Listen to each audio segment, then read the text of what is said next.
আমরা চলেছি বীরভূম জেলার সাঁইথিয়া ব্লকের শিউর গ্রামে। এই গ্রামটিতেই একসময়ে ছিল রাজা শিবাদিত্যের রাজপ্রাসাদ। যদিও তার রাজপ্রাসাদের চিহ্ন এখন কোথাও নেই,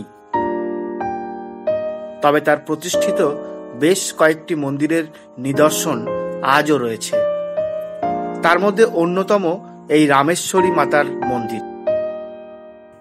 মন্দিরে প্রবেশের পরই দেখা মিলবে দুষ্প্রাপ্য বহুমূল্যের কোষ্ঠীশিলার দেবী দুর্গা। যদিও এই মন্দিরটি খুব বেশি বড় নয়, কিন্তু এর ঐতিহাসিক গুরুত্ব অনেক। স্থানীয়দের কাছে বেশ জাগ্রত এই মন্দিরের দেবী দুর্গা।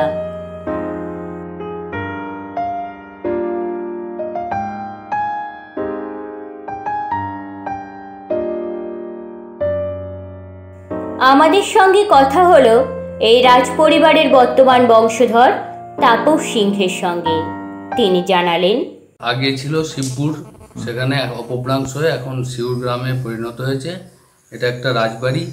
এখানে যে মন্দিরে আমরা দাঁড়িয়ে আছি এটা রামেশ্বরী মায়ের মন্দির। এটা রাজবাড়ির কুলদেবী, যাকে আমরা আজও পূজিত করে আসছি।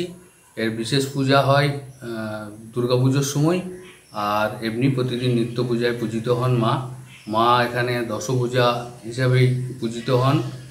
আর এখানে আমাদের আর যেসব দেবদেবী এখানে আছে তাদের মধ্যে হলো নারায়ণ শিলা আছে পিছনে, দ্বারবসুনী বা দ্বার রক্ষা করেন যিনি, সেই দেবদেবী দ্বাররক্ষী আছেন। আর আছেন গাংপুরে অবস্থিত শিবাক্ষা মা, যেখানে আমাদের প্রতিদিন নিত্য পূজায় পূজিত হন। আর এই মন্দিরটি আমাদের সংস্কার করার পর এরকম অবস্থায় এসছে। এর আগে পুরানো মন্দিরটি আরও জরাজীর্ণ হয়ে যায়, সেটাকে আমরা পরে সংস্কার করে এই রূপে এখন নিয়ে আসা হয়েছে। আমি এই বংশেরই একজন সেবায়িত ঠাকুরের। আমি তাপস সিংহ, আমি এই গ্রামে অবস্থান করি। এটি জলঘড়ি, এক সময় এর ব্যবহার ছিল। এটা একটা তামার পাত্র, যেটা তখনকার দিনে জলঘড়ি হিসেবে ব্যবহার হতো। এটাতে আমরা অষ্টমীর যে তিথিতে যে অষ্টমীর খ্যান বলি আমরা, সেইটা নির্ণয় হতো তখন এই তামার পাত্রের মাধ্যমে। এটা একটা জলের মধ্যে ফেলা হতো। এর ভিতরে একটা খুব ছোট্ট একটা ছিদ্র আছে, যে ছিদ্রটা জলের উপর ফেললে আস্তে আস্তে এই বাটির মধ্যে প্রবেশ করতো জল, এবং আস্তে আস্তে একটা সময়ের ব্যবধানে সেটা ডুবে যেত। যে সেটাকে আমরা পল হিসেবে একটা চিহ্নিত করতাম একটা চুনের দাগ দিয়ে।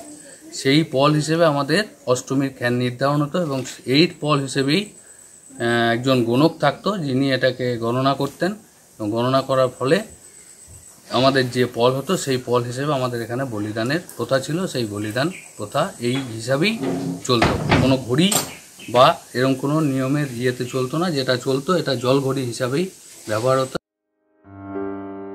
এটি শিউরের দ্বারবাসিনী মন্দির।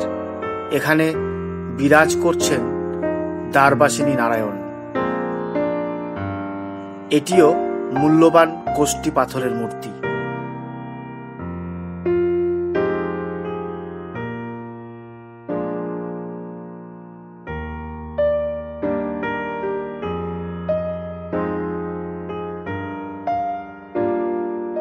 রাজবাড়ির দক্ষিণ পশ্চিম কোণে শিউরের অনতি দূরে চাঁদপুর গ্রামে এই সর্বমঙ্গলা মন্দিরটির অবস্থান।